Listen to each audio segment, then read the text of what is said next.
찬양드립니다. 귀한 찬양 감사드립니다. 사랑하는 성도님들, 한 주간 잘 지내셨습니까? 보고 싶었던 얼굴, 그리운 얼굴, 사랑하는 얼굴, 우리 좌우 앞뒤로 바라보시면서 환한 미소로 한번 인사 나누겠습니다. 혹시나 처음 보시는 성도님들이 계시다면 더 반갑게 인사해 주시면 감사하겠습니다. 사랑합니다. 축복합니다. 사랑합니다. 축복합니다. 우리 한 번 더 인사 나누겠습니다. 더하심의 은혜를 누리십시오. 한 번 더 인사합니다. 더하심의 은혜를 누리십시오. 아멘. 성경 안에는 참 많은 사람들이 등장을 합니다. 우리 성도님들, 성경의 인물을 아는 사람이 과연 몇 명 정도 되십니까? 손가락을 다 헤아리고 발가락을 다 헤아릴 정도로 아마 많은 성경의 인물이 성경 속에 나타나고 있습니다. 그렇다면 성경에 기록된 모든 사람들은 하나님의 마음에 합하고 하나님의 기쁨이 된 사람들인가? 물론 그런 사람들도 있지만 다 그렇지는 않습니다. 하나님께서 주시는 풍성한 은혜를 누리며 하나님의 말씀에 순종하는 사람이 있었는가 하면, 반면에 결국 하나님께 등을 돌리고 하나님께 떠나는 사람들도 있었습니다. 이러한 사람들을 오늘 본문에 비추어서 말한다면 이렇게 부를 수 있을 것 같습니다. 복 있는 사람과 악인들. 우리 성도님들은 이 둘 중에 어떤 사람으로 살아가고 싶으십니까? 네, 두말하면 입만 아프죠? 당연히 복 있는 사람으로 살아가고 싶은 것이 우리의 소망이요, 우리의 마음일 것입니다. 그렇다면 성경은 어떤 사람이 복 있는 사람인가 말씀하고 있겠습니까? 우리는 어떻게 해야 복 있는 사람으로 살아갈 수 있겠습니까? 오늘 주시는 이 말씀을 통하여서 복 있는 사람이 누구인지, 복 있는 사람으로 어떻게 살아갈 수 있는지 함께 말씀을 나누기를 소망합니다. 자, 우리 성도님들, 만약 시편 1편에 제목을 붙인다면 뭐라고 하시고 싶으십니까? 1절에서 6절까지 읽으시면서 마음에 감동되는 부분들이 다 다르실 텐데요, 아마도 이 첫 소절이 아닐까 생각합니다. 복 있는 사람은, 복 있는 사람은. 성경에서 복 있는 사람은 흔히 세상에서 많이 가진 사람, 많은 것을 누리는 사람, 힘 있는 사람이 아닙니다. 창조주 되시는 하나님으로부터 그 마음에 합하여 무엇을 주어도 아깝지 않은 사람, 또는 하나님이 베푸시는 은혜를 받았거나 하나님이 베푸실 은혜를 받을 자격이 있는 사람이 바로 복이 있는 사람이라고 성경은 말씀하고 있습니다. 하나님의 마음에 합하다라는 것은 그 누구보다 하나님과 친밀하게 교제하며 더 깊이 하나님을 알아가는 사람이라고 생각해도 될 것입니다. 그렇다면 하나님과 친밀하게 교제를 나누고 하나님의 마음에 합한 그 복 있는 사람은 어떤 사람이겠습니까? 첫 번째로, 복 있는 사람은 악인들과 다른 방식으로 사는 사람이라고 성경은 말씀하고 있습니다. 1절에 보시면 복 있는 사람은 다음과 같은 세 가지를 경계하라고 말씀을 합니다. 악인들의 꾀를 따르지 아니하며, 죄인들의 길에 서지 아니하며, 오만한 자들의 자리에 앉지 않는다고 말씀하고 있습니다. 이 1절에서 두 가지를 좀 짚고 넘어갔으면 좋겠는데요, 무엇이냐면 먼저 복 있는 사람은 단수로 쓰여졌다라는 겁니다. 복 있는 사람들이 아니라 복 있는 그 사람, 단수입니다. 하지만 이 복 있는 사람과 대조되는 악인들, 죄인들, 오만한 자들은 단수가 아니라 복수로 쓰여졌습니다. 무엇을 의미하겠습니까? 이 세상에는 의인으로 살아가는 사람, 복 있는 사람보다 죄인과 악인들이 더 많다라는 것입니다.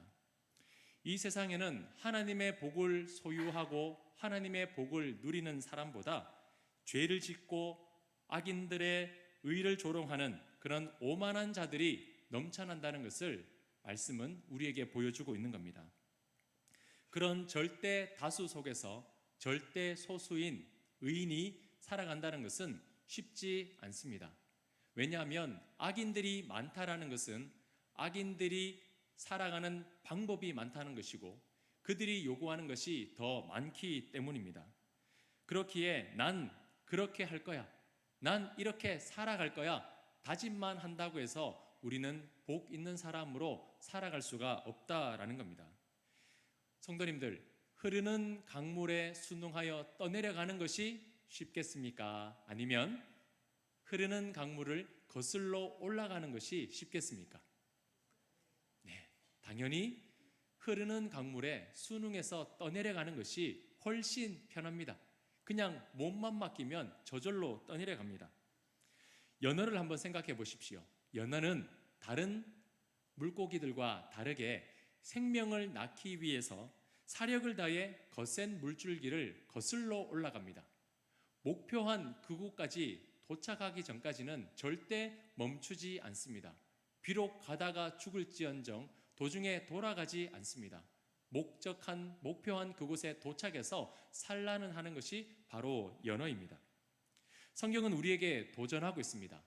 이 세상, 이 많은 사람들 가운데 이 많은 사람들이 그런 방식으로 살아가고 그런 길을 따라가고 그런 길을 탐하고 있다고 해도 하나님의 뜻에서 벗어났다면, 하나님의 뜻이 아니라면 과감하게 그 뜻과 그 자리와 그 길에서 벗어나라라는 겁니다. 그렇게 복 있는 사람은 다수가 살아가는 세상 속에서 거룩하게 구별된 소수라는 사실입니다. 이 자리에 있는 우리 성도님들은 다수의 악인들 속에서 거룩하게 구별받은 소수의 복 있는 사람들이라는 것을 믿으시기를 바랍니다. 내가 뭐 특별한 존재겠어? 나는 그냥 평범해 라고 생각하시겠지만 아니요, 성경은 우리 성도님들을 향하여 복이 있는 사람이라고 말씀을 하고 있습니다. 자, 그리고 또 1절에서 하나 살펴봐야 할 것이 있는데 무엇이냐면 이 복이 있는 사람은 제가 두 가지 보기를 보여드릴 텐데요. 두 가지 중에 어떤 사람인지 한번 맞춰보시기를 바랍니다. 지난주 성경 퀴즈 대회를 했기 때문에 아직까지 그 감각이 살아계실 것 같은데, 자, 1절에서 말하는 복 있는 사람은 이 둘 중에 어떤 사람이겠습니까? 첫 번째, 1절의 말씀을 지켜야 복이 있는 사람이 될 수 있다. 두 번째, 복 있는 사람이므로 1절의 말씀을 지켜야 한다. 자, 이 둘 중에 1번이겠습니까? 2번이겠습니까? 네, 지금 목구멍까지는 답을 딱 정하고 계시는데 터뜨리지는 않고 계시는 것 같아요. 자, 부연 설명을 드리자면 1절은 미완료입니다. 아직 이루어지지 않은 거예요. 무슨 말이냐면 앞으로 이렇게 해야 비로소 복이 있는 사람이 될 것이다 라고 말하는 표현입니다. 자, 그렇다면 두 번째는요, 완료형입니다. 이미 복이 있는 사람이 되었기 때문에 이런 일들을 해야 한다라는 겁니다. 자, 무엇이 맞냐면 이 복 있는 사람만 봐서는 잘 모르겠습니다. 이렇게 해야 복이 있는 사람이 된다는 것인지, 복이 있는 사람이기 때문에 이렇게 해야 하는 것인지 이 단어만 가지고는 잘 몰라요. 그러나 1절에 나와 있는 동사를 살펴보면 알 수가 있습니다. 1절을 보시면 세 개의 동사가 있습니다. 제가 다시 말씀을 드리면 따르지 아니하며 죄인들의 길에 서지 아니하며 오만한 자들의 자리에 앉지 아니하고, 따르다, 서다, 앉다, 이 동사들은요 모두 완료형으로 되어 있습니다. 그 말인즉슨 앞으로 지금도 하고 있고 앞으로 해야 하는 것이 아니라 이미 과거에 깨끗하게 끝났다라는 거예요. 멈추었다라는 겁니다. 청산했다는 거예요. 다시 말해서 앞으로 이렇게 해야 복이 있는 사람이라고 말하는 것이 아니라 이미 복이 있는 사람이기 때문에 이러한 일들은 더 이상 해서는 안 된다는 것을 1절에서는 말씀하고 있는 겁니다. 그래서 과거 우리는 1절에 이 복 있는 사람이라는 말씀을 들으면서 내가 이렇게 해야, 이렇게 해서 복 있는 사람이 될 거야, 그것이 아니라 이미 전제는 복이 있는 사람이라고 말씀을 하고 있고 그에 따라서 이렇게 살아야 된다라고 우리에게 말씀을 하고 있는 겁니다. 우리 성도님들 잊지 말아야 할 것이 있습니다. 그것이 무엇이냐면 나의 형편과 나의 상황이 어떠할지라도 그것과 상관없이 우리는 예수 그리스도의 십자가의 대속의 은혜로 말미암아 하나님의 거룩하고 흠없는 자녀가 되었다라는 사실입니다. 내가 어떻게 살아가고 있고 내가 어떤 환경에 처해 있는지는 중요하지 않습니다. 내가 예수님을 믿는 그 순간부터 우리의 존재는 하나님의 거룩하고 흠없는 하나님의 자녀가 되었다라는 사실을 믿으시기를 바랍니다. 하나님의 자녀를 오늘 본문 말씀으로 바꾸면 어떤 사람입니까? 복 있는 사람이라는 겁니다.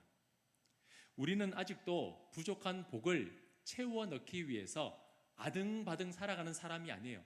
복 주세요. 복 주세요. 이 복도 주시고 저 복도 주시고 복 좀 주세요. 복 좀 주세요. 복을 갈구하면서 아등바등 살아가는 인생이 아니라 이 세상에서는 감히 받을 수도 누릴 수도 없는 영원하신 하나님 아버지의 자녀가 되는 권세를 받은 사람인 줄 믿으시기를 바랍니다. 그 놀라운 복이 이미 우리 안에 다 주어졌다라는 거예요. 그런데 그 복을 발견하지 못해서 여전히 세상 가운데에서 복을 찾는 사람이 있습니다. 아니요, 교회에 나오는 우리 성도님들 그리스도인들은 이미 복을 받은 사람이라는 것을 다시 한 번 더 믿으시기를 바랍니다. 자, 그렇기 때문에 이 하나님의 자녀가 되어 복받은 우리에게는 더 이상 1절에서 말씀하고 있는 것들이 어울리지 않습니다. 어울리지 않는 행동, 어울리지 않는 장소, 어울리지 않는 자리와 이제 깨끗하게 이별하라는 겁니다. 끝났다. 그것은 더 이상 해서는 안 되는 완료형입니다. 복 있는 사람이기 때문에 더 이상 그런 행동, 그런 장소, 그런 자리를 찾아다니면 안 된다라는 거예요. 이렇게 1절에서는 복 있는 사람으로서 더 이상 해서는 안 되는 일들에 대해서 우리에게 말씀하고 있습니다. 그런데 2절은 다릅니다. 2절은 복 있는 사람이기 때문에 계속해서 해야 하는 일에 대해서 말씀을 하고 있습니다. 그것이 무엇이냐면 2절 말씀을 우리 함께 화면을 보면서 다 같이 한 목소리로 읽겠습니다. 오직 여호와의 율법을 즐거워하여 그의 율법을 주야로 묵상하는도다. 아멘. 죄의 자리, 악의 자리, 오만한 자리는 멈추고 끝내야 하지만 무엇을 계속하라고 말씀합니까? 여호와의 율법을 즐거워하는 것, 그 율법을 주야로 묵상하는 것은 멈추지 말고 계속하라는 것입니다. 1절에서 동사들은 완료형이었습니다. 그런데 2절의 이 동사들은요, 미완료입니다. 멈추어서는 안 되는, 지금도 해야 되고 앞으로도 계속해서 해야 되는 것이라는 겁니다. 그렇다면 우리는 결코 멈추어서는 안 되는, 앞으로 지속적으로 해야 하는 이 묵상이 무엇인지에 대해서 우리는 조금 더 살펴봐야 할 필요가 있습니다. 우리 성도님들, 묵상이 무엇일까요? 우리 성도님들은 묵상하면 무엇이 떠오르십니까? 아마 저마다 다들 다른 답을 가지고 계실 텐데요. 묵상하면 가장 먼저 떠오르는 것이 아마도 큐티일 겁니다. 큐티, quiet time, 침묵의 시간, 조용한 시간. 그래서 이 묵상을 조용하게 침묵하면서 하나님의 말씀을 천천히 읽어내려가는 것, 이것을 묵상이라고 생각할 수도 있을 것 같습니다. 제가 묵상의 사전적 정의를 찾아보니 이러했습니다. 눈을 감고 말없이 마음속으로 생각함, 말없이 마음속으로 드리는 기도라고 되어 있었습니다. 핵심은 그거였습니다. 조용하게, 침묵하면서, 작은 소리로. 이게 묵상의 핵심이었습니다. 제가 가진 성경을 보면 이 묵상이라는 단어 앞에 작은 숫자 1이라고 표시되어 있는데 혹시 우리 성도님들이 가지신 성경에도 묵상 단어 앞에 1이라는 숫자가 쓰여 있으십니까? 네, 쓰여 있는 분들은 오른쪽 하단이나 성경 가장 밑에 보시면 1이라고 해서 각 주에 이렇게 기록되어 있을 겁니다. 히라고 되어 있고 작은 소리로 어떻게 해요? 읊조리다. 이게 바로 묵상이라는 단어의 뜻이라는 겁니다. 사전적인 의미대로 조용하게 작은 소리로 복 있는 사람은 악인들의 꾀를 따르지 아니하며 이렇게 읊조리는 것이 묵상이라는 겁니다. 그런데요, 묵상에는 이것뿐만 아니라 다른 의미도 포함되어 있습니다. 그래서 제가 앞으로 이 설명드리는 이 묵상의 단어를 저는 오히려 더 좋아합니다. 자, 여호수아 1장 8절 말씀을 화면을 보면서 우리 함께 한 목소리로 읽겠습니다. 이 율법책을 내 입에서 떠나지 말게 하며 주야로 그것을 묵상하여 그 안에 기록된 대로 다 지켜 행하라. 그리하면 내 길이 평탄하게 될 것이며 내가 형통하리라. 아멘. 하나님께서 여호수아에게 명령하시기를 율법책에 있는 말씀을 주야로 묵상하라고 하셨습니다. 1장의 내용이니까 이 시점이 언제냐면 이제 가나안 땅 앞입니다. 그리고 앞으로 그 가나안 땅에 들어가서 치열한 전투를 벌이는 상황 가운데서도 이 율법책을 묵상하라는 것입니다. 자, 성도님들, 전쟁을 앞두고 있고 이제 전쟁을 해야 하는 상황에서 이 조용하게 작은 소리로 읊조린다는 것은 상황에 맞겠습니까? 너무나 급박한 상황에서 여유 있게 말씀을 읊조릴 수 있는 그런 여유가 어디에 있겠습니까? 치열한 전투가 일어나는데요. 그래서 묵상에는 다음과 같은 의미가 더 있습니다. 아마 성경책에 빈 공간이 있으시다면 한번 적어 두시는 것도 좋을 것 같은데요. 이런 의미가 있습니다. 으르렁거리다, 먹이를 움켜쥐다 라는 뜻이 있습니다. 이 묵상 안에요. 조용히 읊조리는 것도 묵상이지만 반대로 강한 소리로 선포하는 것 또한 묵상이라는 겁니다. 마치 맹수가 앞에 있는 먹이를 제압하기 위해서 으르렁거리면서 포효하는 모습, 그리고 독수리가 그 날카로운 발톱으로 한번 잡은 먹이를 절대 놓치지 않도록 꽉 움켜잡는 것, 그 모습이 바로 묵상이라는 거예요. 분위기가 완전 다르지 않습니까? 성도님들, 악의 꾀를 따르지 않고 죄인들의 길에 서지 않고 오만한 자들의 자리에 앉지 않기 위해서는 치열한 몸부림이 필요합니다. 고급스러운 자태로 명상하듯이 여유 있는 자세로는 그 악을 상대할 수가 없습니다. 성도님들, 대적들도 묵상한다는 사실을 아십니까? 우리만 묵상하는 게 아니에요. 대적들도 묵상합니다. 무엇을요? 우리에 대해서 묵상하는 거예요.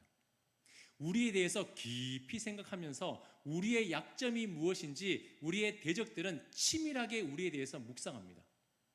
우리에 대해서 살펴보고 살펴봐서 약점이 무엇인가를 집요하게 파고들어서 반드시 우리를 넘어뜨리기 위해 대적들도 우리를 묵상한다는 거예요. 그렇게 치열하게 묵상하는 죄와 싸우는데 우리는 편안하게 여유 있는 자세로 말씀을 읽어 내려간다고 해서 그 대적들과 싸워 이겨낼 수가 있겠습니까? 그런 치열한 죄의 유혹을 이겨내기 위해서 우리는 무엇을 해야 합니까? 여호와의 율법을 묵상해야 합니다. 어떻게 해요? 말씀 앞에서 으르렁거리는 몸부림이 있어야 돼요. 내가 이 말씀을 어떻게 하면 먹어버릴까? 그런 치열한 으르렁거림이 필요합니다. 그리고 한번 잡은 먹이 놓지 않는 것처럼 이 말씀 내 거야. 절대 빼앗기지 않을 거야. 절대 누구도 빼앗을 수 없어. 강하게 붙들어매는 그런 치열한 묵상이 우리 가운데 필요하다라는 겁니다. 참 감사한 것은 올해부터 이 주보에 성경 말씀을 기록하는 빈칸이 생겼습니다. 이걸 이제 제가 시행하고 난 다음에 감사한 것은 예배 전에 오늘 본문을 먼저 펴시고 읽어 내려가시는 분이 계시더라고요. 그리고 가장 첫 번째로 은혜의 단어나 구절을 쓰시는 분도 계셨습니다. 그리고 설교를 제가 전하다 보면 간간히 주보인지 성경인지 모르겠지만 기록하는 분도 계세요. 기록하는 게 전부는 아닙니다. 하지만 기록한다는 것은 내게 주신 이 한 구절의 말씀 놓지 않겠다는 으르렁거림, 움켜잡음의 묵상인 줄 저는 믿고 싶습니다. 빼앗기지 않는 말씀, 내 가슴 속에 붙들어야 할 그 말씀을 적어 내려가고 이것을 틈틈이 읽어 내려가는 것, 그것이 바로 묵상이라는 겁니다. 우리 교회는요, 제가 일주일에 말씀을 몇 번 전하는지 제가 생각해 보니까 새벽 기도 7번이 있습니다. 그리고 주일 낮 예배, 오후 예배가 있고요, 수요 예배가 있습니다. 그래서 일주일 동안 한 번도 예배에 빠지지 않고 참석하시는 분들은 10번의 설교를 들으시더라고요. 10번의 설교. 말씀을 전하는 저나 말씀을 듣는 우리 성도님들이나 과연 이 넘쳐나는 말씀들을 붙들고 살아가고 계십니까? 꽉 움켜잡고 계십니까? 오늘도 예배라는 이름 앞에 설교 시간이기 때문에 그냥 듣고만 계십니까? 아니면 그렇게 살아내기 위해서 말씀을 듣고 계십니까? 이건 너무나 큰 차이가 있는 거예요. 듣는 시간이기 때문에 듣는 것과 그렇게 살고 싶어서 생명 걸고 듣는 것은요, 너무나 큰 차이가 있다라는 겁니다. 시편 1편에서 이 복 있는 사람은 여유 있게 말씀을 읽어 내려가는 사람이 아니에요. 죄와 싸우기 위해서, 유혹과 싸워내기 위해서, 내 자신을 묵상하면서 나를 넘어뜨리기를 원하는 그런 대적들을 이겨내기 위해서 치열하게 말씀 한 구절 붙들고 움켜잡는 그 사람이 복이 있는 사람이라고 말씀하고 있는 겁니다. 사랑하는 성도님들, 우리 사랑하는 성문의 모든 성도님들은 한 구절의 말씀을 주시더라도 그 말씀 앞에 으르렁거리고 움켜잡는 묵상하는 자들이 되시기를 주님 이름으로 축복합니다. 그 말씀을 가슴속에 새기며 살아가는 복 있는 자들이 되시기를 다시 한 번 더 축복합니다. 그리고 3절부터는 이 묵상이 주는 유익함에 대해서 말씀을 하고 있습니다. 복이 있는 사람은 말씀을 묵상하는 자고, 그 묵상하는 것은 그 사람에게 어떠한 유익을 주는가? 3절을 보시면 이렇게 말씀하고 있습니다. 그는 시냇가에 심은 나무가 철을 따라 열매를 맺으며 그 잎사귀가 마르지 아니함 같으니 그가 하는 모든 일이 다 형통하리로다. 아멘. 첫 번째로 묵상이 주는 유익이 무엇이냐면 생명의 공급을 줍니다. 묵상은 생명 공급의 통로가 됩니다. 무슨 말이냐면 시냇가는 나무들에게 있어서 영양분을 공급하는 장소입니다. 시냇가에 아무리 풍성한 영양분이 있다고 해도 그 땅 속에 나무가 뿌리 내리지 못하면 나무가 살 수가 없습니다. 반대로 아무리 나무가 뿌리를 깊게 내려도 그곳에 영양분과 물이 없다면 그 나무는 살아갈 수가 없는 거예요. 나무가 깊이 뿌리를 내리고 그 뿌리 끝에 물과 영양분이 넘쳐날 때에 그 나무는 건강하게 자라고 열매를 맺을 수가 있는 겁니다. 바로 묵상이 그겁니다. 하나님의 말씀에 믿음의 뿌리를 깊이 내려서 그 말씀이 주는 유익함을 우리에게 공급해 줌으로써 우리 안에 성령의 열매가 맺히게 하는 것이 바로 말씀이 주는 유익, 묵상이 주는 유익이라는 것입니다. 그 모든 말씀의 영양분을 이 묵상을 통해서 공급받을 수가 있다라는 겁니다. 두 번째로 묵상은 예배입니다. 자, 5절 말씀을 우리 다 같이 한 목소리로 받들어 읽겠습니다. 5절입니다. 그러므로 악인들은 심판을 견디지 못하며 죄인들이 의인들의 모임에 들지 못하리로다. 아멘. 의인들의 모임이라고 말씀하고 있습니다. 말씀을 묵상하는 공동체가 모여서 하는 게 무엇이겠습니까? 세상에 이런저런 일들도 많이 이야기하겠죠. 서로의 안부도 묻습니다. 하지만 말씀으로 모인 공동체가 하는 것이 무엇이냐면 말씀을 함께 나누는 겁니다. 말씀을 나누면서 예배 드리는 겁니다. 그것이 말씀 있는 공동체가 해야 하는 일이다라는 거예요. 묵상을 그냥 성경 읽기로 생각하지 마시기 바랍니다. 묵상은 성경 읽는 게 아닙니다. 묵상은 장수 채우기 위한 성경 읽기가 아니에요. 살아있는 말씀을 움켜쥐므로 생명을 공급받는 시간이고 영광스러운 하나님을 찬양하며 경배하는 시간이라는 것을 기억하시기를 바랍니다. 그래서 주일날만 와서 1시간 예배드리고 끝, 이것이 아니라 우리의 삶의 예배도 드려야 됩니다. 예배가 주일에 공적인 예배가 마치고 나면 그 뒤로부터는 삶의 예배를 드리셔야 돼요. 오늘 내게 주시는 말씀이 무엇인지, 오늘 내게 요구하시는 것, 하나님의 뜻이 무엇인지를 묵상하고 그 말씀대로 살아낼 수 있는 삶의 예배를 드리는 우리 성도님들이 되시기를 축복합니다.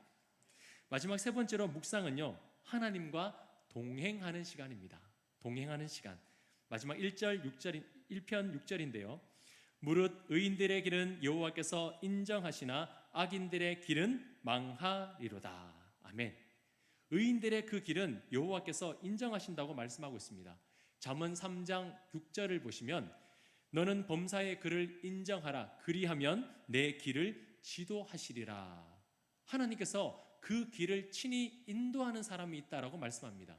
그 인도하는 사람은 그 말씀을 붙드는 사람, 말씀을 묵상하는 자들입니다.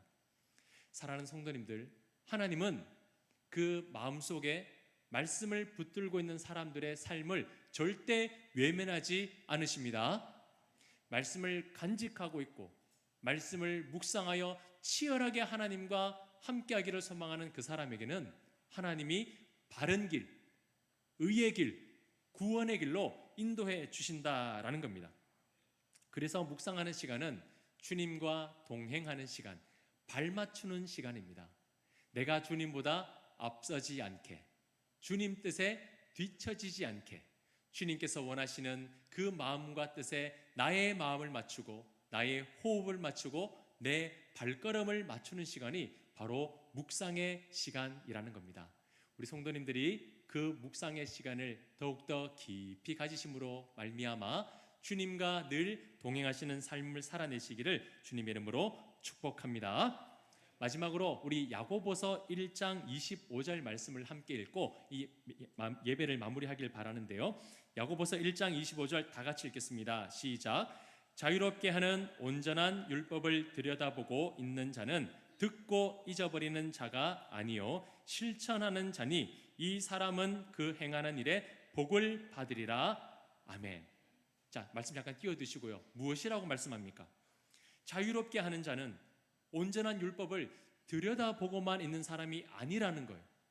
얼마나 많이 보고 얼마나 많이 읽었느냐가 중요한 것이 아니라 실천하는 자, 그 말씀을 삶에서 붙들고 있는 자, 그 말씀을 삶에서 잃어버리지 않는 자, 그 말씀대로 살아내도록 오늘도 몸부림을 치는 자, 그 사람에게 복이 있다라고 말씀을 하고 있는 겁니다. 사랑하는 성도님들, 교회에 나오는 게 목적이 아니에요.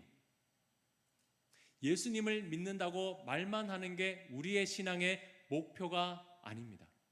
우리의 신앙의 목표는요, 하나님의 뜻에 이르도록 성숙하고 자라는 것입니다. 그 말씀의 뜻이 무엇인지를 우리가 분별해내고 그 말씀대로 살아내고 그 말씀을 다음 세대까지 물려주는 것입니다. 그래서 오늘부터 해서 우리 이음 예배 시간에 제가 설교하는 시간에는 웨스트민스터 소요리 문답에 대해서 함께 살펴보려고 합니다. 이미 우리 성도님들이 지금 질문지를 계속해서 기록을 하고 계시는데요. 이 교리라는 것이 참 중요합니다. 교리는 성경의 핵심이 무엇인가를 알려주는 것이며 신앙의 뼈대 골조입니다. 아무리 좋은 재료를 가지고 와서 짓는다 해도 기초가 부족하면 다 한순간에 무너지게 되는 거예요. 기초가 튼튼한 집이 좋은 집입니다. 그래서 앞으로 긴 시간이겠지만 이 소요리 문답을 통해서 하나님이 누구신지, 예수님이 누구신지, 우리에게 주신 이 복음과 믿음이 무엇인지, 우리는 어떻게 살아가야 하는지에 대해서 함께 살펴보기를 원하는데요. 사랑하는 성도님들, 이음 예배 시간에도 많이 참석해 주시기를 바랍니다. 아멘. 오늘 이 주시는 말씀을 우리가 다시 한 번 더 기억했으면 좋겠습니다. 우리는 복 있는 사람입니다. 믿으십니까?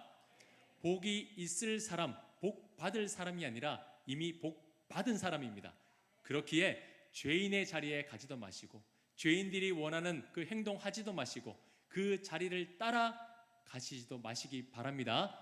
오직 우리가 해야 할 것은 하나님이 주신 그 말씀을 움켜잡는 일, 그 말씀을 묵상하는 일인 줄 믿으십니다. 아멘. 그 오늘 주신 말씀을 믿고 오직 우리가 이리저리 흔들리는 것이 아니라 이 거친 세상 가운데 오직 하나님의 뜻만을 바라보며 하나님의 말씀대로 살아낼 수 있는 복 있는 사람으로 살아가시는 성문의 모든 권속들이 되시기를 다시 한 번 더 주님의 이름으로 축복합니다.